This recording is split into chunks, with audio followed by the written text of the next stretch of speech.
Olá! Dia 26 de outubro será desligada a TV analógica em Brasília. O Distrito Federal é a primeira grande região metropolitana em que será feita a transição entre o sistema analógico e o digital.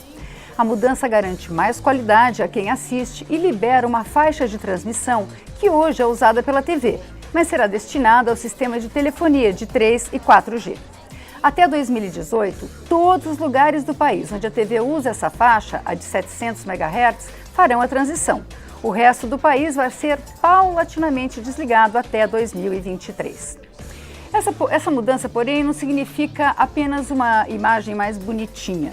E o Expressão Nacional de hoje vai conversar sobre as vantagens do sistema e as dificuldades de sua implantação com o deputado André Figueiredo, do PDT do Ceará, ex-ministro das Comunicações, o presidente do grupo de trabalho que coordena as ações do desligamento do sinal analógico, Rodrigo Zerboni, a deputada Luciana Santos, do PCdoB de Pernambuco, integrante da Comissão de Ciência e Tecnologia e da Frente Parlamentar pela Liberdade de Expressão e Direito à Comunicação com Participação Popular, e o secretário do Audiovisual do Ministério da Cultura, Alfredo Bertini. Eu comecei o programa falando que vai ser desligado o sinal dia 26. Agora, no fim da tarde, o ministro das Comunicações, Gilberto Kassab, disse que talvez precise adiar porque não se chegou à meta de 93% das pessoas que já têm o aparelho, que já estão em condições de receber o sinal analógico.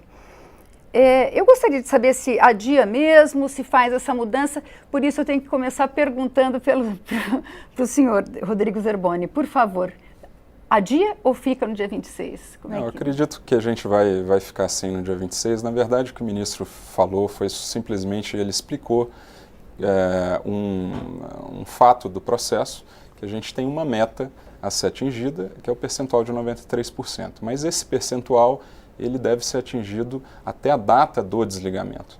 Então, é um processo natural que demora para que as pessoas façam toda a preparação. Isso a gente já vem de vários meses de preparação. A gente já tem um percentual bastante elevado em Brasília, né? Há 60 dias do desligamento, a gente fez uma pesquisa e viu que perto de 85% da população do DF que assiste TV aberta já tem capacidade de assistir à televisão digital, que é um percentual bastante elevado para 60 dias antes do desligamento. Eu tenho certeza que a gente vai conseguir atingir o percentual da nossa meta, acima de 90%, e o sinal, eu tenho certeza que será desligado na data prevista. Deputado André Figueiredo, o senhor pegou uma parte desse processo como ministro. Como é que é? É bastante complicado atingir essas metas, né? De tão grande cobertura. Sem dúvida é um desafio. Agora, o que é que nós tivemos como experiência advinda de Rio Verde, onde foi o piloto, que nós precisamos fazer alguns ajustes. Rio Verde, no estado de Goiás, ela estava inicialmente previsto o switch-off, que é o desligamento da TV analógica, para o dia 29 de novembro do ano passado. Nós não atingimos sequer 70% dos domicílios que recebiam apenas o sinal aberto, não estavam aptos para receber o sinal digital. Portanto, era impossível fazermos o switch-off dia 29 de novembro. O que é que nós fizemos dentro do Gired, junto com o Zerboni, junto com toda a radiodifusão, o setor de telecomunicações e o próprio Ministério? Nós discutimos que era necessário ampliar a distribuição dos conversores do set-top box para ir além dos beneficiários do Bolsa Família, que nós também pudéssemos beneficiar os integrantes do Cadastro Único do Ministério do Desenvolvimento Social. E assim o fizemos. E no decorrer desse período, fizemos novas pesquisas até que atingimos, no final do mês de fevereiro, o percentual de 85%. Quando atingimos 85%, conseguimos fazer esse grande pacto, porque dentro do Gired as decisões são tomadas pelo consenso. Em não sendo possível consenso, o Ministério das Comunicações tem que arbitrar. E não dava mais para a gente ficar continuamente adiando, sob pena do programa cair em descrédito. Então, nós conseguimos atingir, sim, 85%, foi desligado. Uma semana depois, nós fizemos uma nova rodada de pesquisa e já estava em 95% dos domicílios em Rio Verde. Enfim, um sucesso que nós aprendemos com os erros. E aqui em Brasília, nós temos essa expectativa. Os números que o Zerboni apresentou são números fantásticos, porque aqui nós já conseguimos começar a distribuição não apenas com os beneficiários do Bolsa Família, mas também com os integrantes do Cadastro Único do MDS, consequentemente ampliando o raio de beneficiários desses conversores que certamente são um elemento indispensável para a população de baixa renda que não tem como comprar uma TV digital, que ela possa transformar o sinal analógico da sua TV de tubo num sinal digital. Pois é, a gente viu esse número, o senhor falou, depois do desligamento chegou a 95%. A gente assiste ininterruptamente a campanha, as propagandas, avisando que vai sair do ar a TV analógica. Chega a ser irritante, porque aquela coisa do sinal apagado, para quem é da minha geração, aquilo é uma coisa horrível, que era a hora que acabava a programação, entrava aquilo, era bem ruim, quando a televisão não tinha 24 horas. Tem uma parte da população que só faz quando acabou, porque a gente, fora a Receita Federal, a gente está acostumado com adiamentos no Brasil, né?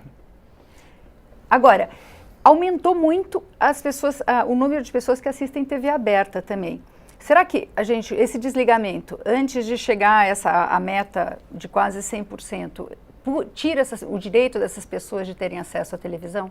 Não, de forma alguma, só complementando, esse número de 93%, o Zerboni participou mais do processo de construção desse número, mas foi baseado em experiências internacionais.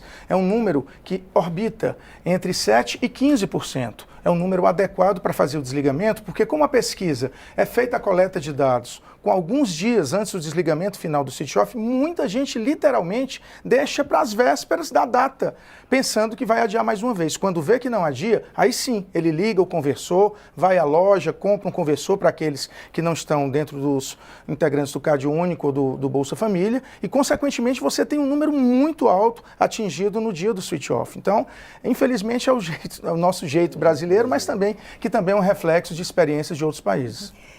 Agora, bom, superada essa questão da data, o que a TV digital traz para a gente, deputada Luciana Santos? Eu acho que existe um outro debate muito importante que está no lugar da inclusão, né, da democratização e da interatividade, porque é uma grande novidade você, no momento em que você está implantando um sistema inovador, né, que foi debatido há quase 8 anos no Brasil, né, que, aliás, foi implantado, decidido, né, um tipo de modelo operacional. Nós precisamos garantir que essa inovação e a qualidade que vai ter a partir da TV digital, a gente possa fazer um passo adiante, que é garantir a interatividade. E um dos esforços do todo o movimento da democratização dos meios de comunicação é se espelhar nessa experiência com João Pessoa, na Paraíba, da universidade, e que conseguiu interagir com 100 famílias dentro do cadastro, né, do Bolsa Família, e teve experiência extraordinária, que são dados exitosos da qualidade de vida que isso ocasiona, de marcar consulta, conta bancária, ou seja, fazer da TV aberta um computador, que ele não tem acesso por conta da renda dele, né? Então, essa interatividade, eu penso que é um passo adiante que é preciso que seja garantido, que a gente faça valer. Por isso que tem que é uma produção, não é, brasileira e nipônica também, do chamado Ginga, que é um sistema operacional, que é um software, que tem exatamente esse objetivo. E que a gente poderia estar no outro patamar, porque são 15 mil desenvolvedores na América Latina, que se a gente tivesse multiplicado essas experiências pilotos, a gente dava um outro salto naquilo que é muito importante para qualquer cidadão, que é ter o direito a uma comunicação interativa e até ao acesso à produção do audiovisual brasileira, que é gigantesca. E que, por conta do monopólio dos meios de comunicação, das dificuldades que nós temos para fazer com que a produção nacional ela ganhe, que não circula num circuito comercial, ela possa ter seu espaço público. E as TVs públicas também, como é o caso aqui da TV Câmara. Onde está a garantia do espectro e dos canais para a TV pública? Até agora, existe um decreto que é de 2006, mas até agora não está definido, a não ser que eu esteja... Porque o problema também das informações é que elas não circulam. Todo o movimento social da democratização dos meios de comunicação reclama muito que não é ouvido nesse grupo executivo. Então, eu penso que eu também estou aqui mais para saber o que aconteceu com esse decreto. Está garantido o espaço para a TV da comunicação pública? Quais são os canais? São os 4 que o próprio decreto 2058-20 reservou, que se pediu 4 canais, vão ser 2, o que é que vai ser? Não é? E o Ginga? Como é que esse software, que é chamado Ginga, né, na verdade, né, Ginga, o que é que até que ponto nós conseguimos dar a escala? Porque estava previsto para 14 deputada, a senhora milhões, está adiantando, né, todas as questões que a gente vai conseguir chegar, mas é só porque a senhora adiantou questões que eu acho que não ficam claras ainda para quem não tem muita noção do que é a TV digital. Eu só queria, a gente vai conversar sobre o Ginga, a gente está com um dos criadores do Ginga aqui na linha, mas só queria falar o que a TV digital permite se fazer. A gente não está só mudando um espectro, dando um espacinho para o 4G, a gente tem uma mudança aí maior, né? Rodrigo, você podia explicar para a gente? Sim, boa por noite, por favor, Alfredo. Vânia, boa noite, deputado André Figueiredo, Zerboni, deputada Luciana Santos.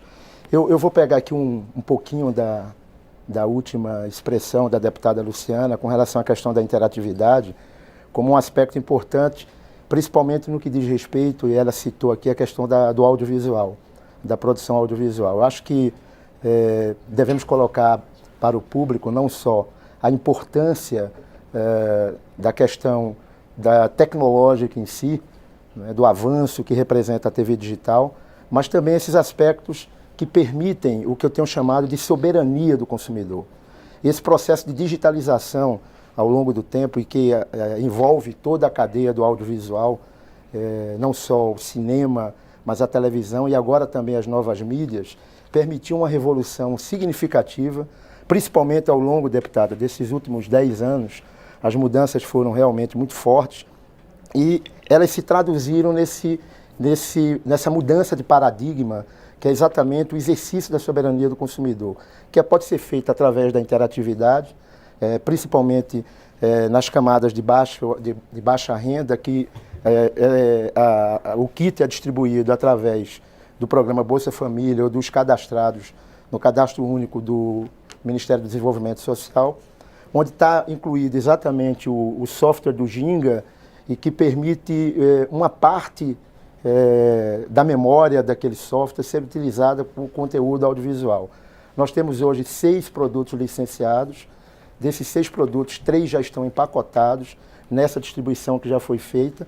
E é evidente, deputada, que é só um exercício, porque a intenção natural desse processo é permitir que o acesso, essa soberania do consumidor seja de fato exercida, tendo mais condições de consumir o produto audiovisual brasileiro.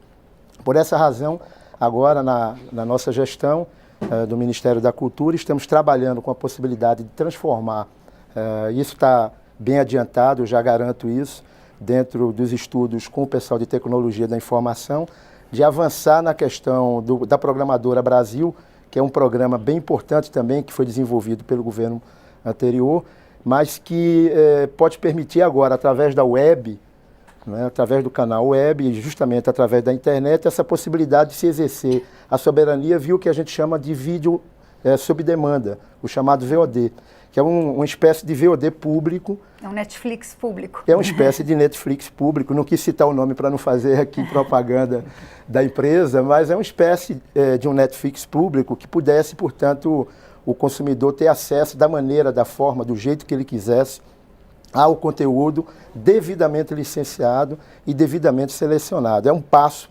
portanto, que a gente pode dar e que é importante e que contribui um pouco com essa preocupação que a deputada colocou. Eu quero depois mais detalhes, porque até o próprio Netflix é um produto pouco conhecido, ainda se a gente pensa na grande massa. Agora, basicamente, a TV digital vai ser acessada de que forma? O deputado André Figueiredo falou da distribuição dos conversores para a população, que é inscrita no Bolsa Família e no Cadastro Único. Quem tem TV a cabo tem acesso automático à TV digital? Ou não tem acesso à TV digital? Para a gente dar um passo um pouquinho para trás, a TV digital ela vai permitir para o telespectador ter acesso a um nível de qualidade de imagem e de som muito, muito melhor. Mas também tem outras funcionalidades interessantes. Então, uma delas é a interatividade, como que foi dita aqui, mas também a mobilidade é algo bastante interessante. Alguns smartphones ou aparelhos específicos portáteis que recebem a TV digital, e também a multiprogramação, que é algo interessante para os canais públicos, né? A TV Câmara é um exemplo, consegue passar através de vários canais a programação de diferentes comissões, da sessão plenária, outros programas. Então isso traz para o consumidor para o telespectador, uma série de benefícios que vão muito além da TV analógica tradicional. Então, mas, por exemplo, eu em casa assino um canal por TV a cabo. Eu tenho acesso à TV digital de que jeito? A TV a cabo, TV por assinatura em geral, ela não entra nisso. Então, a pessoa que tem TV por assinatura ou parabólica não vai ser afetada de forma nenhuma por esse processo. É só as pessoas que, de fato, acessam a TV Mas eu também aberta. não posso me beneficiar dos benefícios dela, é isso? Não, ela... Você já tem, na verdade. Já está incluso A no pacote. interatividade eu não tenho. Não, a interatividade você teria que ter um Smart TV, alguma coisa nesse A tipo. interatividade da TV digital, ela é específica da TV aberta. Então, ela não está presente na TV por assinatura. Agora, a TV, quem não tem a TV a cabo, ele tem que comprar tem uma TV antiga, vai comprar um conversor. Exatamente. Então, E quem tem uma TV nova? é uma TV nova, dessas de tela fina, a maior parte delas já tem o conversor embutido. A gente estima que 90% dessas televisões que estão no mercado tem já... que já estão na casa das pessoas, têm o conversor embutido, e todas as que estão à venda hoje têm um conversor embutido. Então isso não precisa comprar um conversor adicional. A gente sempre orienta que o consumidor também verifique a sua antena, se é uma antena adequada para receber o sinal digital, e, obviamente, aquelas televisões de tubo, televisões mais antigas, aí necessitam sim de um conversor externo que custa aí na faixa de uns R$150. Bom, a deputada Luciana Santos, ela citou o Ginga. O Ginga é a parte do sistema, o nosso sistema é nipo-brasileiro, né? Parte japonês, parte brasileira. A parte brasileira é o Ginga. E a gente está aqui no Skype conversando com o professor Guido Lemos, que é um dos desenvolvedores do Ginga. E eu gostaria... Tudo bem, professor? Boa noite. Boa noite, Vânia, boa noite, André, Luciana, Bertini e Zerboni. Professor, eu queria começar com a pergunta que eu fiz para todo mundo. Qual o senhor acha que é o salto que a TV digital traz para a população brasileira? Olha, como já foi mencionado, a deputada Luciana fez uma introdução ao assunto, depois o Bertini também complementou um pouco. Nós mudamos o paradigma, assim, a tecnologia básica usada para levar as informações da estação de TV para os receptores de TV e, consequentemente, para a população. Usamos agora uma tecnologia digital. Então, a eficiência no uso do espectro aumenta muito com a mudança de analógico para digital. Então, a qualidade de imagem dá um salto de 6 vezes. Assim, a percepção de qualidade ela melhora em torno de 6 vezes. Mas, como foi pontuado, transmitimos bits. E bits vêm dos computadores, foram criados quando se criaram os computadores. Então, a gente cria a perspectiva, a possibilidade de que a TV seja usada também para executar aplicativos. E, com base nesses aplicativos, prover serviços adicionais para a população. O Bertini fez uma introdução, começou a falar de um sistema de distribuição de conteúdo. O Ministério está trabalhando, está se preparando para fazer distribuição de conteúdo usando a internet e, no caso de televisão digital, numa parceria do Ministério com a Universidade Federal da Paraíba, nós também desenvolvemos uma infraestrutura para fazer distribuição de conteúdo para a população de baixa renda usando um aplicativo, Quero Ver Cultura, que está embarcado em alguns dos receptores que estão sendo distribuídos para os beneficiários do Bolsa Família e, a partir de São Paulo, para os do Cadastro Único, do MDSA. Então, isso muda, quer dizer, o equipamento muda, a forma de transmitir informações muda e gera como consequência a possibilidade de executar software nesse dispositivo que está na casa de quase 100% da população brasileira, abrindo perspectivas de que se possa levar serviços públicos como a distribuição de conteúdo brasileiro ou internacional também, mas com uma curadoria do Ministério da Cultura para 50, 60 milhões de brasileiros, né, em suas residências. Então, assim, a questão da imagem, ela é o primeiro passo, é a primeira melhoria. Mas, como consequência, no futuro, nós vamos ver várias outras atividades, várias outras possibilidades sendo exploradas, né? A gente está passando, nesse momento, né, por um debate e entendendo essa nova plataforma, porque essa questão de se tornar digital e viabilizar a execução de software, ela muda bastante a maneira de usar a televisão, não no primeiro momento, mas no médio e longo prazo. Então, é uma discussão importante. Quer dizer, felizmente, no Brasil, nós conseguimos embarcar, ou seja, instalar nas televisões que estão sendo fabricadas, em mais de 90% delas, um software que foi projetado por cientistas brasileiros, uma equipe liderada pelo professor Luiz Fernando Soares, da PUC do Rio, que não está mais, infelizmente, entre nós. Eu tive a oportunidade de ser orientado por ele, colaborar, dar uma modesta contribuição ao projeto, mas a gente tem uma vitória aí da engenharia brasileira, dos cientistas brasileiros que criaram uma professor, tecnologia. O que o Ginga né, permite? As empresas brasileiras, né, trabalharam na implementação e na instalação desse software, que está em mais de 50 milhões de receptores de televisão no Brasil, e com essa estratégia de distribuição de receptores, né, digitais interativos para a população de baixa renda, nós vamos criar uma infraestrutura de comunicação bastante avançada, uma das mais avançadas do mundo, uma das maiores operações de distribuição de receptores, né, com software interativo, com conteúdo, com aplicativos do mundo. Acho que é uma das segunda ou terceira maior operação de distribuição do mundo.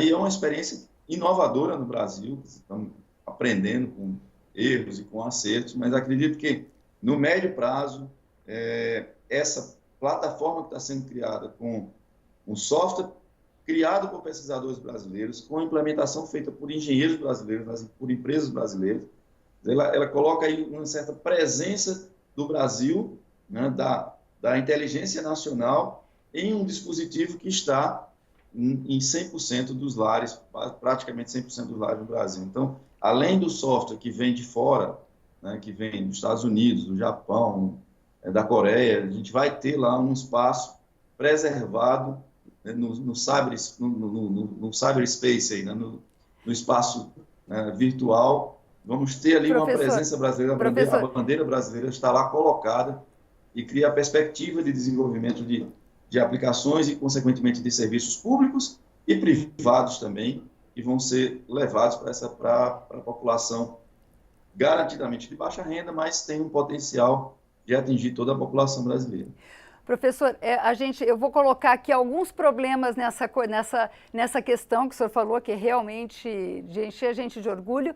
E eu gostaria que o senhor ficasse participando. Quando o senhor quiser entrar, é só avisar o diretor, que aí a gente chama o senhor para o senhor entrar aqui na conversa. Tá bom? Muito obrigada. Okay. A questão é a seguinte, se discutiu muito que Ginga que vai porque o Ginga parece que tem diferentes qualidades, diferentes potencialidades.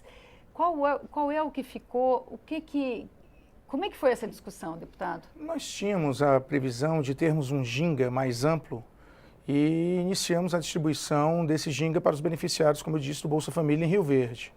Só que não teríamos orçamento suficiente para fazermos a mesma coisa com os integrantes do CAD único do MDS.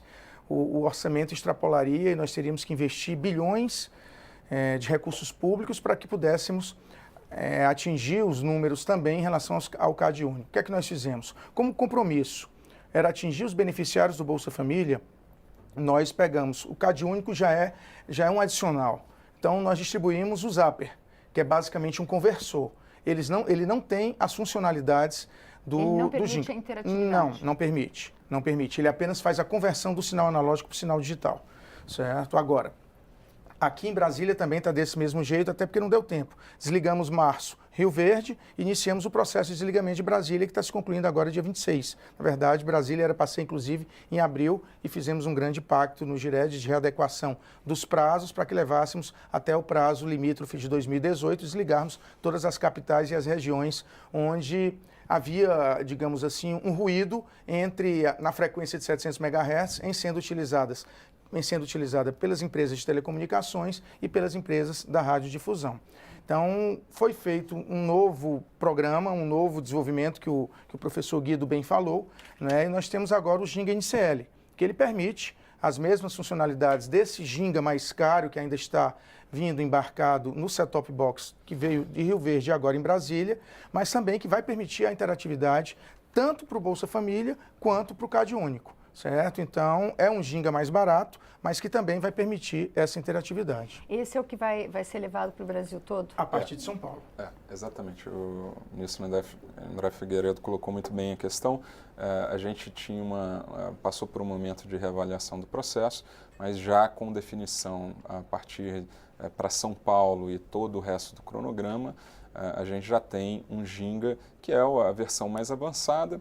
Ele só tem quando a gente fala o Ginga NCL, porque ele deixa de ter o Java por uma questão de pagamento de royalties muito elevado, isso acabaria inviabilizando todo o projeto, e algumas funcionalidades do próprio equipamento do conversor em si, que a gente viu que era dispensável. Então houve um consenso, um grande consenso entre todos os atores do GERED, a televisão, a radiodifusão pública, a radiodifusão comercial, empresas de telecomunicações e governo, de que a gente deveria buscar um nível de eficiência maior em relação ao custo-benefício do equipamento, sem impactar na sua capacidade de interatividade. Então, a capacidade de interatividade do equipamento está totalmente preservada e isso para todos os componentes do Cadastro Único e Bolsa Família.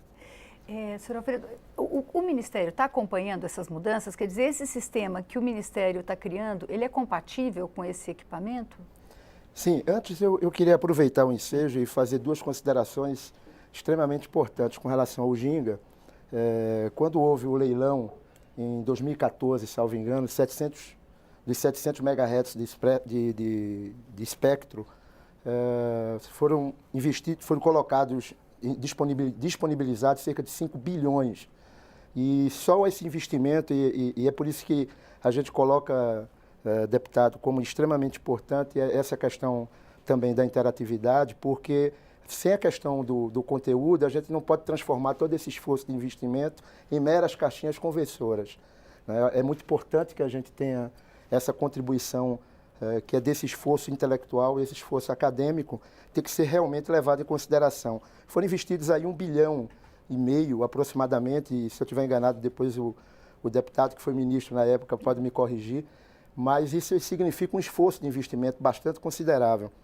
E o outro aspecto que eu queria também levar em consideração, para que o público possa acompanhar o debate, não só o aspecto tecnológico, como está bem enfatizado aqui, realmente da TV digital é muito importante. Há aspectos, como está dando para perceber, sociais e econômicos. Né? Afinal de contas, a gente já percebe, né, apesar de todas as dificuldades ao longo de 10, 12 anos de esforços, a gente já percebe nesse esforço todo, né, uma preocupação em acompanhar o crescimento de produções independentes, de produções regionais. Enfim, a gente já começa a ver um conteúdo audiovisual que dá hoje essa relevância econômica que eu aqui coloquei, que representa algo como 0,5% hoje do PIB brasileiro. O tamanho é exatamente o aspecto dessa cadeia produtiva inovadora, né, que hoje a gente vislumbra, olhando para ela depois de 10 anos, né, de acompanhamento desse trabalho da TV digital.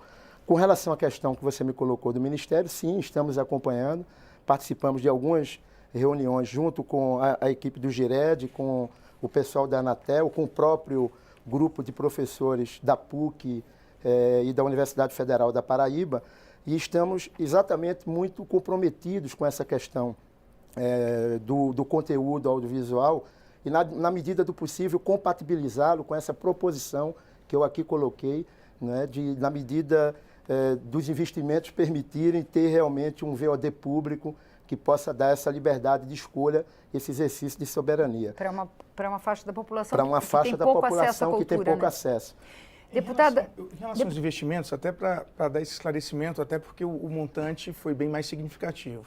Né? Foram arrematados 3 lotes, nós estamos falando de 9 bilhões de reais. 9 bilhões de reais, dos quais 3,5 aproximadamente, Zerboni, direcionados a investimentos, a compra dos conversores, né, que é muito maior, é evidente. A divulgação do programa em si. Agora, lamentavelmente, minha deputada Luciana, mais uma vez, e isso vem do governo anterior para o governo atual, e não muda muita coisa, a lógica da meta do superávit sempre atrapalhando os investimentos sociais. 5,5 bilhões de reais desses recursos foram para o Tesouro e não para investimento numa política social tão importante como essa, que poderia, sem dúvida alguma, solucionar boa parte da infraestrutura de banda larga que o nosso país tanto demanda. Mas, enfim, 3,5 bilhões, Bertini, já seriam os números que nós temos aí para a aquisição dos conversores. Eu queria fazer uma pergunta para a deputada Luciana Santos, inclusive uma pergunta que o Fernando Moreira também enviou, que complementa a minha, mas a gente vai ter que fazer um pequeno intervalo e volta daqui a pouquinho. Aproveite para mandar sua participação. E-mail expressãonacional@câmara.leg.br, Twitter, @xnacional e pelo WhatsApp, 61 99620 2573. Até daqui a pouco.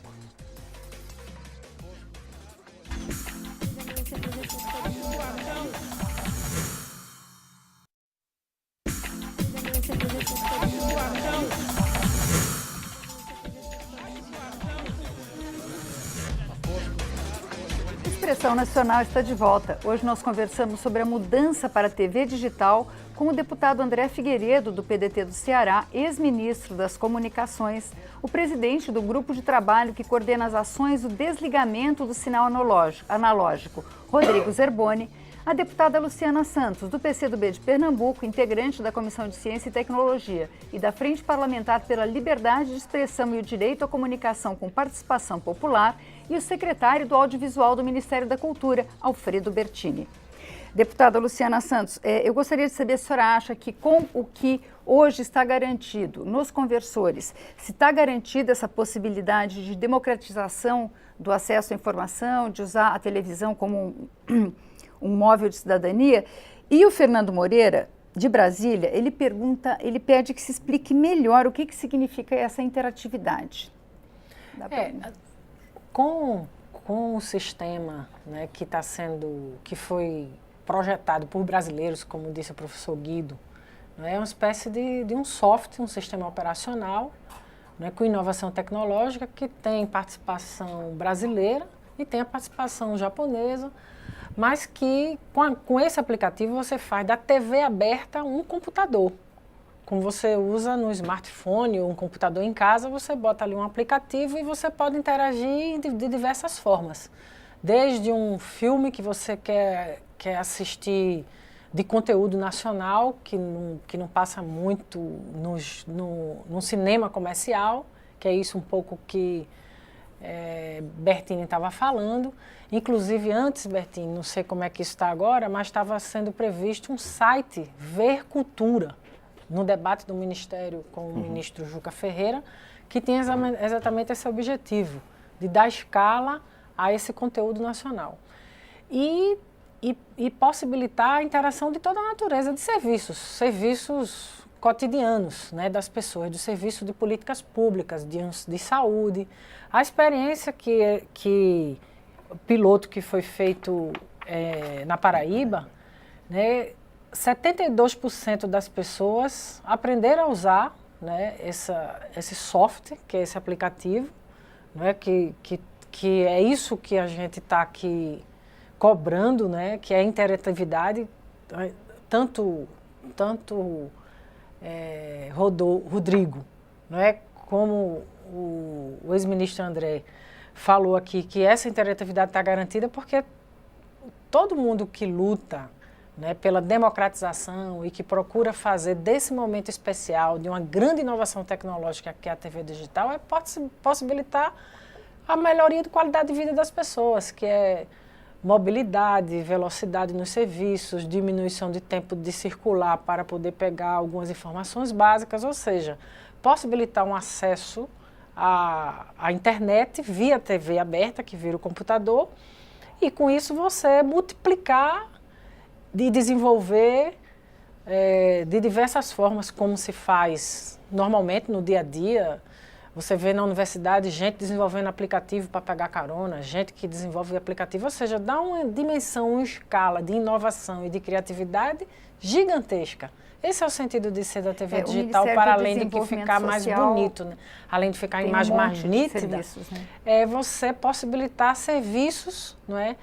E aplicativos que você vai usar na TV aberta, né? Que, portanto, vai dar escala a isso.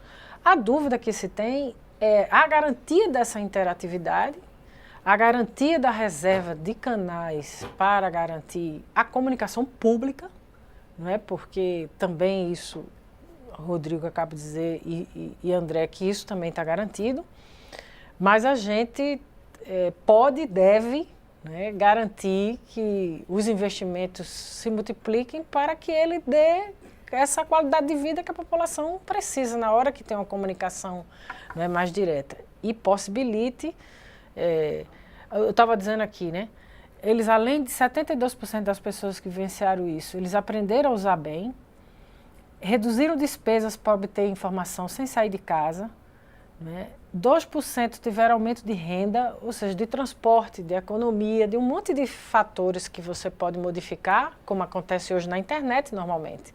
Se modificou modelos de negócio por conta da internet, né? E isso você vai dar outra escala, na hora que 98% das pessoas têm televisão em casa. Porque a televisão ainda é a ferramenta de comunicação e que você vai poder ter internet nela, não é? Então, isso é o que é o grande sonho da democracia que nós esperamos, né? De uma inovação muito grande que é a TV digital. Essas que são as preocupações e os objetivos, porque os movimentos da democracia dos meios de comunicação questionam se a interatividade está garantida, questionam se vai ter os canais, né? E é isso que a gente aqui indaga. Só um minutinho, é que o professor Guido pediu para entrar, deputado, só um minuto. Será que esse número talvez não seria para o professor Guido até ter uma dimensão de como foi Rio Verde? Mas então vamos lá. Professor, o professor está querendo participar dessa questão? Isso. Você tem duas contribuições. Eu acho que no esclarecimento da dúvida, né, do que é a interatividade, então é preciso também estabelecer uma pequena diferença de interatividade na TV e interatividade na internet. Quer dizer, na TV, a gente basicamente tem a melhor tela da casa, tá? Então a gente tem que explorar da melhor forma possível o audiovisual, a informação em vídeo, para esse público específico que está recebendo o receptor, né, gratuitamente. Boa parte deles, assim, principalmente os mais velhos, não tem muita fluência na leitura, então é fundamental usar o audiovisual, né, para carregar as informações.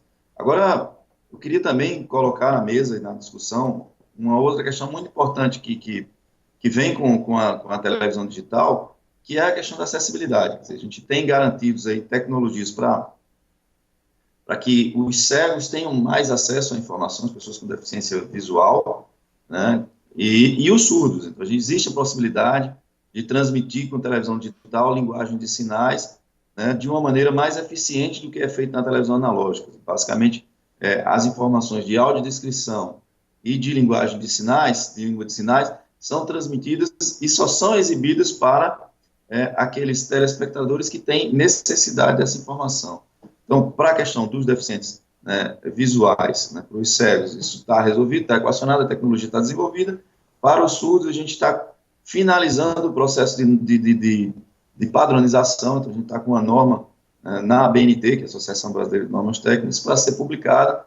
Isso é um outro impacto muito importante para milhões de brasileiros, né, que vão ter agora acesso a toda essa discussão que está sendo feita aqui, né, vários dos aspectos que estão sendo discutidos, para os surdos não fazem o menor sentido. São 4 pessoas aí na mesa e mais eu participando remotamente, falando, e eles não conseguem entender, né, absorver a informação que está sendo colocada em debate. Então, é importante a gente também manter, né, a meta e perseguir essa questão da acessibilidade que a tecnologia, que o paradigma digital propicia. Então, está sendo resolvido, a Ancine deu um passo importante para resolver isso na questão do cinema, e estamos na batalha para garantir que a TV também vai ser acessível e as pessoas, né, que têm problemas para enxergar e para escutar tenham mais acesso à informação. Então, é um outro tema que no edital, né, que definiu a empresa que está fazendo a compra e distribuição desses receptores, a EAD, né, felizmente no GIRED e também no Ministério, as pessoas que estavam fazendo o Ministério colocaram a questão da acessibilidade como uma prioridade e estamos trabalhando na infraestrutura técnica de normatização para fazer disso uma realidade. Eu espero que nos conversores, né, que vão ser comprados no futuro, a gente tenha suporte, né, a audiodescrição e a transmissão de linguagem de sinais. Obrigada, Brasileiro, professor. né, Libras também. Deputado. Não, eu quero, como testemunha do trabalho que o professor Guido tem feito na Universidade Federal da Paraíba, é extremamente louvável a preocupação dele com a acessibilidade, é indispensável que tenhamos isso como uma das vertentes nesses novos conversores. Mas o que eu queria falar para a deputada Luciana, ela falou de um piloto lá na Paraíba, onde 72% realmente tiveram uma melhoria a partir da interatividade. Isso não se refletiu em Rio Verde. Se nós atingimos mais de 95% da população com sinal digital e com toda a distribuição que foram feitos, tanto de set-top box com ginga quanto do Zapper, não chegou a 1 ponto percentual o acesso dessas pessoas ao conteúdo que foi embarcado nesse set-top box. E aí a gente começou a discutir, puxa, onde é que nós erramos? Né? E aí tivemos que fazer, e efetivamente, por conta de todos os imbróglios que aconteceram entre março e maio, acabou não chegando a nenhuma discussão de como aproveitar melhor e fazer com que as pessoas que tenham esses conversores saibam todas as potencialidades daquele conversor e não apenas a conversão do analógico para o digital. Acho que o Ministério da Cultura, Bertini, acho que o Ministério do Desenvolvimento Social, todos os atores podem participar. Porque o GIRED, ele trabalha nessa implantação. Mas no desenvolvimento das funcionalidades e você fazer disso um instrumento de redução de desigualdades e de acesso ao conhecimento, com certeza o governo federal tem que se enfronhar mais nisso para que nós possamos realmente, fazer com que as pessoas tenham a noção de que ali está mais do que um conversor, tá? Um instrumento de interatividade com um sem número de funcionalidades, desde filmes, desde aplicabilidade. Porque isso é quebrar a passividade que a TV a gente vê que nenhum...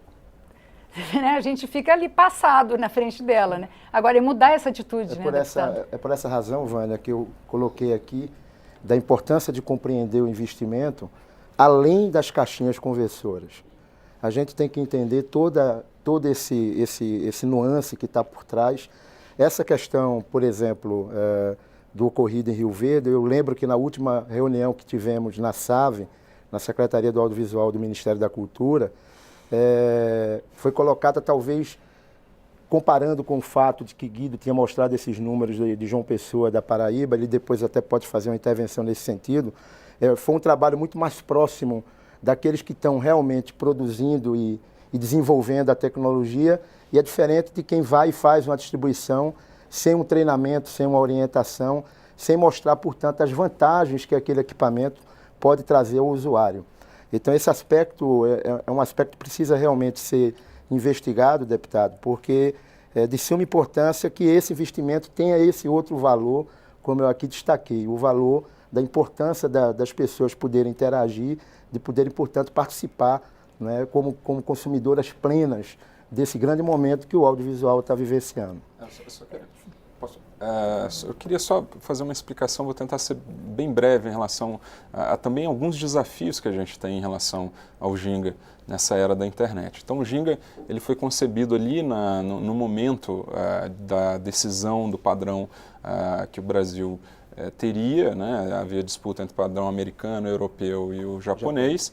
E foi escolhido o japonês por uma série de motivos, e um dos quais é a possível parceria e o desenvolvimento de alguns atributos que seriam efetivamente brasileiros, nascidos da inovação nacional. E um deles é exatamente o Ginga. O Ginga, naquele momento em que a internet ainda não existia Smart TVs e a internet não estava na televisão das pessoas, ela quebrava, conceitualmente quebrava exatamente a passividade do telespectador, de ficar só assistindo sem interagir com a programação diretamente.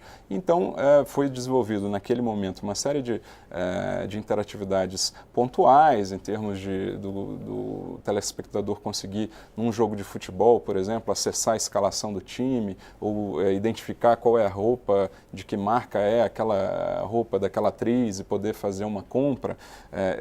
Possibilidades desse jeito. Com o passar do tempo, o próprio Ginga foi se desenvolvendo, permitindo potencialidades maiores, como assistir vídeos e outros tipos de elementos audiovisuais mais elaborados. Isso, ele não está presente nas televisões em geral vendidas no Brasil. Esse Ginga mais elaborado, hoje, ele só está presente nesses conversores que estão sendo distribuídos para o Bolsa Família, até uma questão para se avaliar. Mas qual é o desafio do Ginga hoje? Hoje, em que as televisões, de forma mais geral, cada vez mais vindo com a possibilidade de acessar a internet de forma mais ampla, ver vídeos por meio de uma interatividade que é total, que é a da própria rede mundial de computadores. Então, como o Ginga, com as suas limitações que existem, convive com uma televisão que acessa a internet com aplicações desenvolvidas e colocadas ali em lojas de grandes vendedores, de produtores de televisões. Então, esses são desafios que eu acho que hoje, na política pública colocada pelo governo anterior e mantida por este governo, colocar o Ginga nesse desenvolvimento adicional para aquelas pessoas de mais baixa renda que não têm acesso hoje a Smart TVs e à internet dentro de casa, para que ela possa já ter a experiência desses elementos de interatividade e poder vivenciar coisas que pessoas de mais alta renda já vivenciam. E o professor Guido Lemos queria dar uma resposta para a deputada Luciana Santos, mas a dinâmica aqui às vezes impede a gente entrar imediatamente. Professor? Bom, eu só queria complementar assim, ao que o deputado André mencionou. Assim, existe uma diferença fundamental entre o teste que foi feito em João Pessoa e a distribuição em Rio Verde, que é a comunicação. Quer dizer, o que foi feito aqui foi feito em parceria com a TV Câmara Municipal aqui de João Pessoa e a TV Câmara Federal, e existia uma comunicação estruturada, né, que colocou para as pessoas que estavam recebendo o receptor que aquilo era mais do que um equipamento para ver e trocar os canais de televisão digitais que estavam sendo oferecidos. A gente claramente explicou para as pessoas que tinha lá a interatividade. Na distribuição de Rio Verde e na distribuição de Brasília, a comunicação não abordou a questão da interatividade com a devida prioridade, com o devido cuidado. O que nós estamos observando, e a grande esperança, é que em São Paulo a gente consiga mudar um pouco. A gente já tem uma mudança importante, né? A EAD, que é a empresa que administra a compra e distribuição dos equipamentos, ela, em parceria também com a FPB, desenvolveu um aplicativo, né, que tem por objetivo estimular as pessoas a efetivamente fazer a ligação, ou seja, é basicamente um concurso onde a pessoa vai receber o equipamento e já instruções de como acessar um aplicativo interativo que vai dar a esse inscrito no cadastro único, o beneficiário do Bolsa Família, a possibilidade de disputar um prêmio. Então, na primeira vez assim que ele ligar o dispositivo, ele já vai ter uma experiência de ativar e de usar uma aplicação interativa. Então, isso muda um pouco, quer dizer, na minha opinião, muda radicalmente, né, principalmente a estratégia de comunicação. A EAD agora, né, vestiu a camisa e vai explorar o serviço interativo para resolver um problema que é esse problema de atingir os 93%. Muitas famílias recebem a caixa, mas tentam fazer uma ligação, a antena não está legal, não pega direito, e eles abandonam a tarefa ali e param por ali.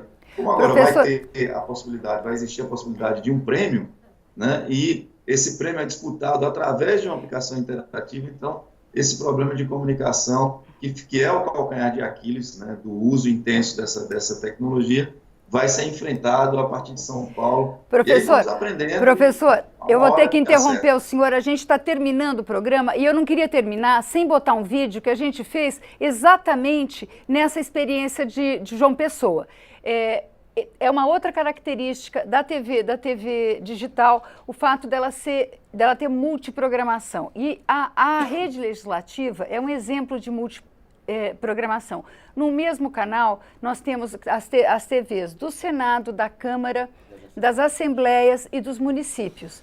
E a gente foi lá na Câmara de João Pessoa e testou, a gente tem um aplicativo que está nesses conversores, a rede legislativa, como que ela pode funcionar e ajudar as pessoas a entenderem o trabalho legislativo. A interatividade transformou a televisão em uma espécie de computador. A emissora cria um aplicativo que vai direto para o seu aparelho. Quem não tem uma televisão digital interativa vai precisar de um equipamento como esse, um conversor de sinal. A interatividade da TV Câmara foi pensada para diminuir a distância entre a população e os parlamentares. Com a ajuda do controle remoto, as pessoas podem interagir com o conteúdo transmitido.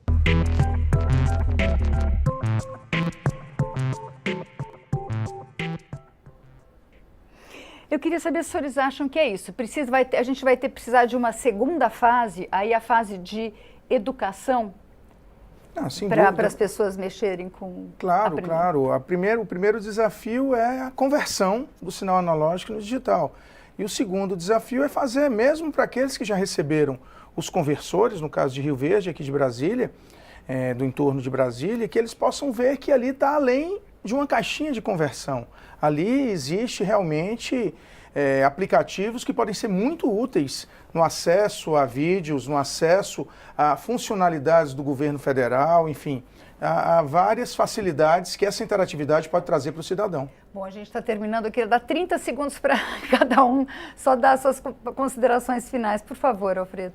Bom, agradecer a oportunidade, de nome do Ministério da Cultura, esclarecer alguns aspectos dessa questão da TV digital e destacando que é exatamente o tamanho do desafio que representa esse processo de digitalização, melhor colocando, porque olhando pela cadeia produtiva, impactou o cinema, a gente está discutindo aqui o impacto na televisão e traz um impacto também extremamente significativo nas chamadas novas mídias. Então, nessa mudança, 10 anos de TV digital, muita coisa aconteceu, então os desafios para o Ginga, os desafios para a sociedade de uma forma geral, para o poder público, têm que ser encarados. E estamos preparados para isso. Muito obrigado. Alfredo Bertini. Deputada.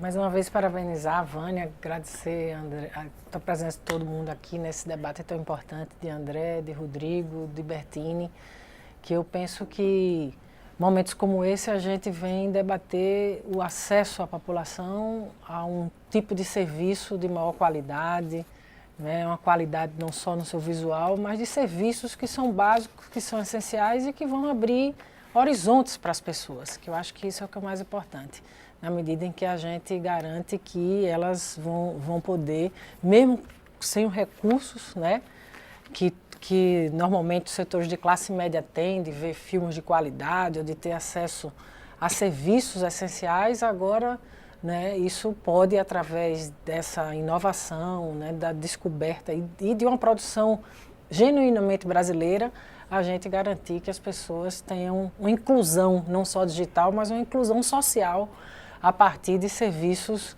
que vão ser garantidos de uma interatividade que vai ser garantida pela TV aberta. Obrigada, deputada Luciana Santos. Rodrigo. Eu queria parabenizar primeiro a TV Câmara, agradecer o convite e só lembrar que a gente está, além de todos esses benefícios da TV digital, que esse processo de transição vai permitir para a população brasileira em geral, esse processo vai permitir uma qualidade maior da nossa banda larga móvel, do nosso 4G. Isso é fundamental. Muita gente pergunta por que está desligando o sinal analógico, por que não deixa aí o sinal analógico mais tempo.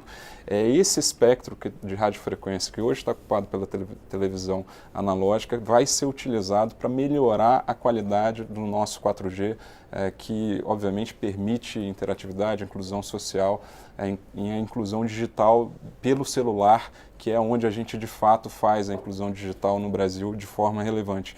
E também aumentar o número de canais de rádios FM, o que obviamente traz também informação, cultura e entretenimento para as pessoas. Muito obrigada, Rodrigo Zerboni. Deputado.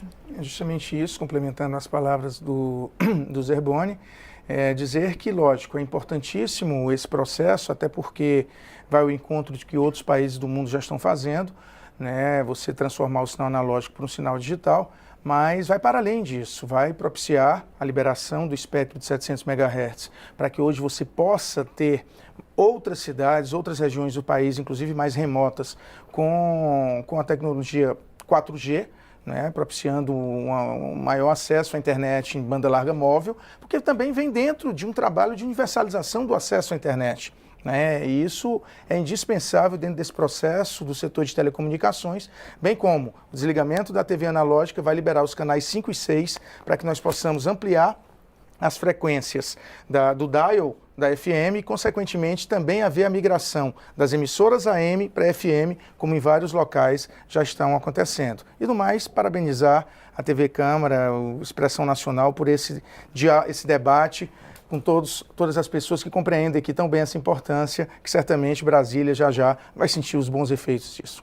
Muito obrigada, deputado André Figueiredo. Expressão Nacional termina aqui. Se você quiser rever ou compartilhar este ou outros programas, vá à nossa página câmara.leg.br/Expressão Nacional. Nós também estamos no YouTube. Obrigada pela audiência e até a próxima.